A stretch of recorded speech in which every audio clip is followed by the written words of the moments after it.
odeeffannoo Bargamaatti osoo hin ce'in dura ceesisa dhaggeeffannee walitti deebina.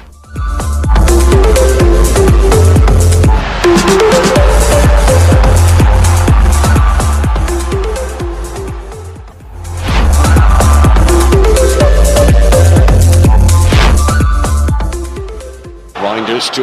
Doku to his left. Look at the run from Haaland to the right of Tijjani Reinders, and he gives it to the Norwegian, and Erling Haaland gives Manchester City the lead with their first shot of the game.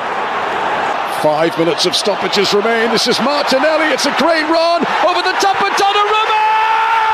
and it's in the 93rd minute. walitti deebineera Premier League England turbee shanaffaattiin taphni eegamaa ture kan Arsenal fi Manchester City goolii tokko qixaan kan xumurame Arsenal deeqaa xumuraa irratti goolii galcheen mo'amurraa kan baraarame Manchester Cityn taphicha injifachuudhaaf baay'ee dhiyaateetti kan ture qabxii 3 harkatti galfachuudhaaf deeqaa muraasatu isaafe kan ture ta'uu saatiin idilee xumurame deeqa qisaasee kenname keessatti gool irratti galeen Manchester Cityn qixa kan bee taphichaan Arsenal jalqabaa haga xumuraatti Manchester City irratti olaantummaa fudhateera taphni kaleessaa kun kan bara darbee Etihaditti Manchester City fi Arsenal goolii lama qixa bahan waliin tapha wal fakkaatudha bara darbee Arsenal Etihaditti jalqabaa haga xumuraatti dursaa ture yookaan ammoo ittisaa turuudhaan daqiiqaa qisaasee keessatti gool irratti galeen lama qixa bahuun isaa ni beekama kaleessa immoo Emireesitti Manchester Cityn jalqabaa hanga xumuraatti ittisuudhaan dursaa ture daqiiqaa qisaasee keessatti gool irratti galeen tokko qixa kan inni ba'e tapha kaleessaatti leenjisaan Arsenal Mikel Arteetaan Mikel Merino Madueke Trossard akkasumas ammoo Saliba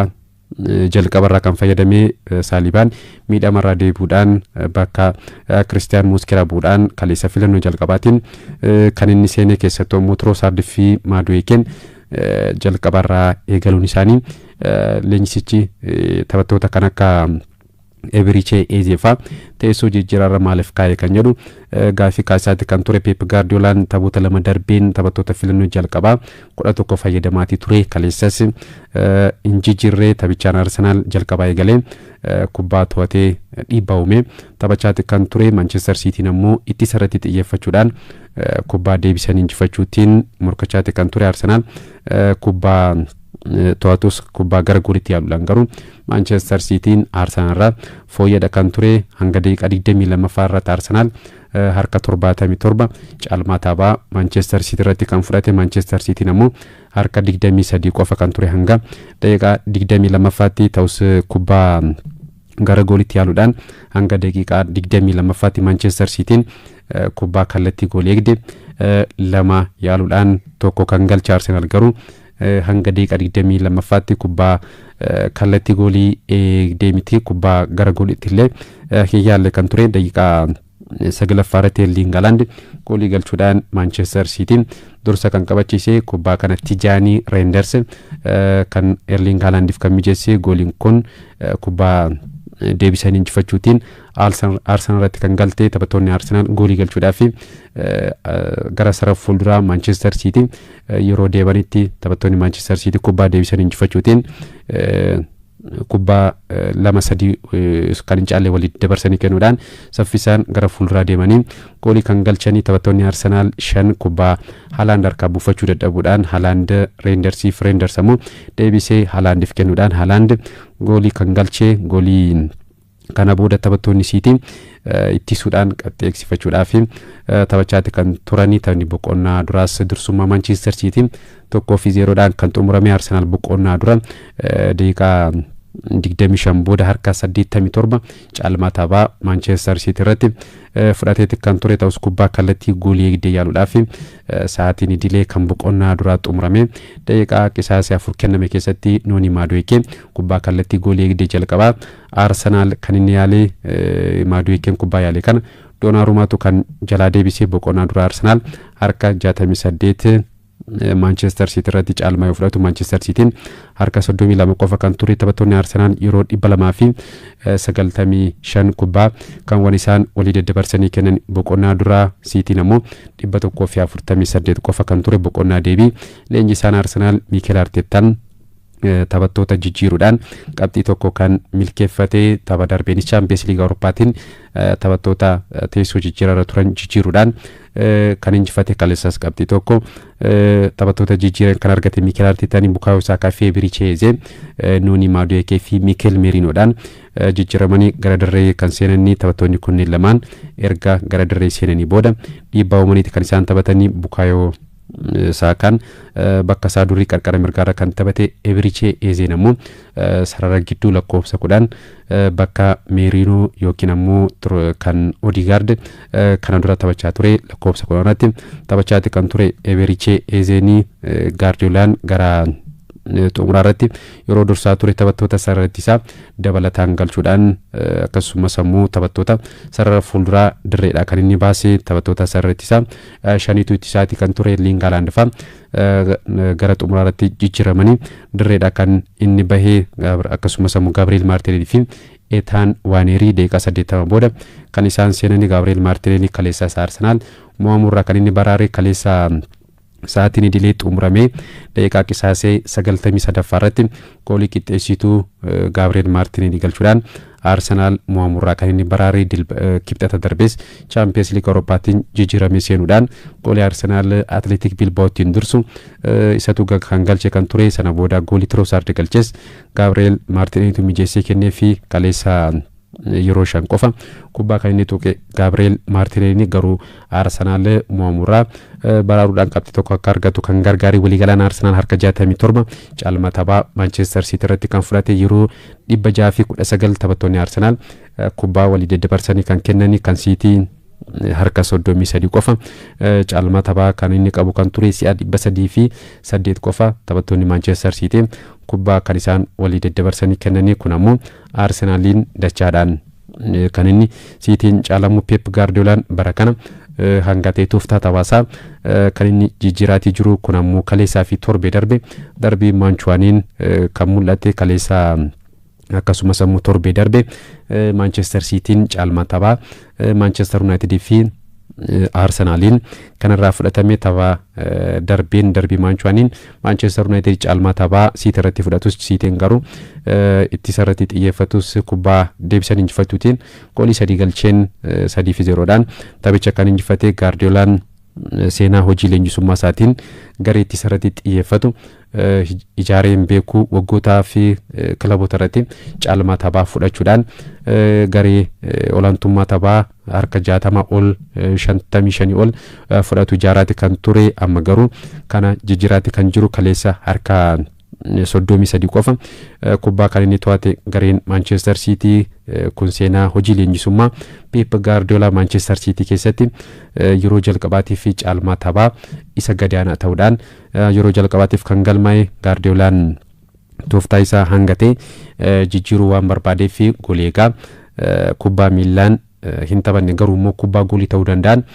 deebisuudhaan beekamu Gianluigi Donnarumma PSG irraa kan mallatteessifate kaleessaree Donnarummaan Cityidhaaf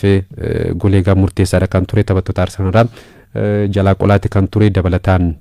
rukuttaa rogaas Arsenal goolii akka hin galchine harka deebisaati kan ture hanqinni guddaa Donnarumma miila isaatiin kubbaa taphachuu akka itti mijanne yookiin ammoo taphattootaaf achumatti dabarsee kennu caala kubbaa ofirraa fageessee rukuchuudhaan dhiituudhaan goleegaa beekamuudha dubarraa eegalchiisuun osoo hin taane ofirraa fageessuudhaan kan inni beekamu kaleessallee kanarra deddeebiidhaan gochaati kan ture kanumarraa ka'uudhaan leenjisaan PSG Luis Enrique goleegaa kana kan isaan gurguraniiti turanii garuu City erga mallatteessee booda ga'umsa gaariin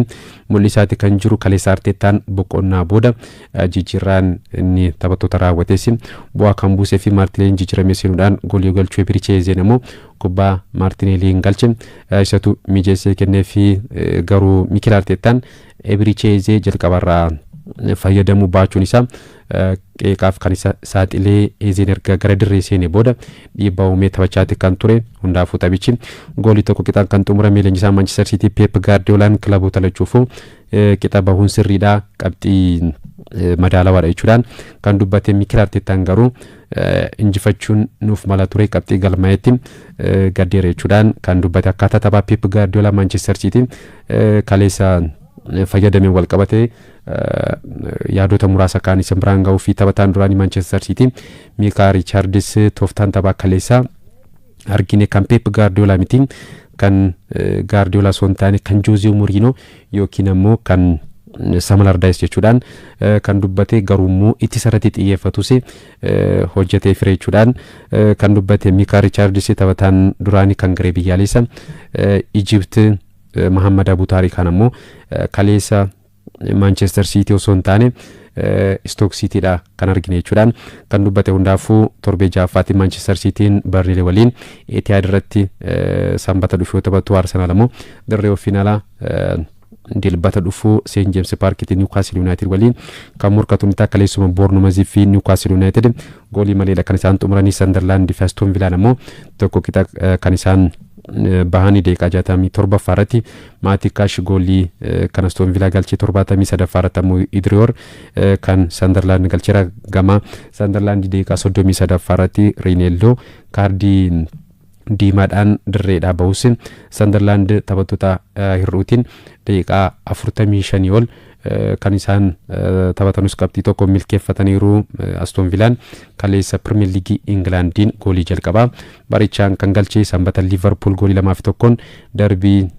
Merseyside Everton kan injifatee Ryan Gravenberch akkasumas Hugo Ekitike goolii injifannoo kan Liverpool galchaniiru. Ryan Gravenberch goolii tokko galchuudhaan kubbaa goolii gale kan Ekitikees mijeessee kan kenneefi bara dorgommii kana goolii lama galchuudhaan tokko kan mijeesse. Amma Liverpool garaagarummaa qabxii 5 Arsenal caalee Premier League England gamanumaan dursaati kan jiru. West Ham United Crystal Palacein 2-1 kan mo'atame. Leeds United dirree finaala Wolves 3-0 yoo injifatu taphni Brighton fi Tottenham lama qixa kan xumurame. Brighton goolii 2-0 dursaa turus boodarra goolii lama irratti galeen qixa kan bee Nottingham Forest fi Burnley tokko qixa yoo bahan. Manchester United Old Trafford goolii 2-1 Chelsea kan injifate Bruno Fernandes akkasumas ammoo Casemiro goolii injifannoo kan Manchester United galchaniiru. Goolii takkiitti kan Chelsea Trebo Chalobatu galchee tapha kanaan gama Chelsea deeqa 5 Robert Sanchez goolii gan Chelsea balleessa.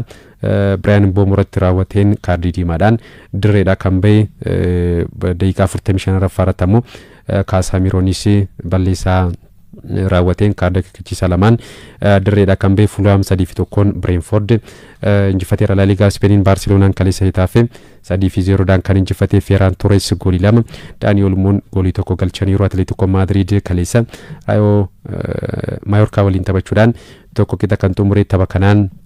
Solos kaardii diimaadhaan akkasumas ammoo Julian Alvarez rukuttaa penaltii osoo galchiin kanaafee Gallagher goolii tokko galcheera. Sanbata Real Madrid goolii 2-0 Espanyol injifatee Eder Militao fi Kylian Mbappe goolii injifannoo taphattoota galchanii Serie A darbuu kaleessa. Inter Milan 2-1 Sassuolo kan injifatee Di Marco fi Tariq goolii injifannoo galchaniiru. Atlantaan 3-0 kan injifate. Roman 1-0 Lazio injifateera. Sanbata Juventus fi Hellas Verona goolii tokko qixa yoo xumuran. AC Milan 3-0 Udinese injifateera. Bundesliga Germany darbuu kaleessa Bayer Leverkusen Borussia Mönchengladbach waliin tokko qixa yoo xumuru. Borussia Dortmund 1-0 Wolfsburg injifateera. Borussia Dortmund fi Karim Adeyemi galcheera. Sanbata Bayern Munich dirree finaala 4-1 kan injifate. Harry Kane goolii 3 galchuudhaan hat-trick kan hojjete.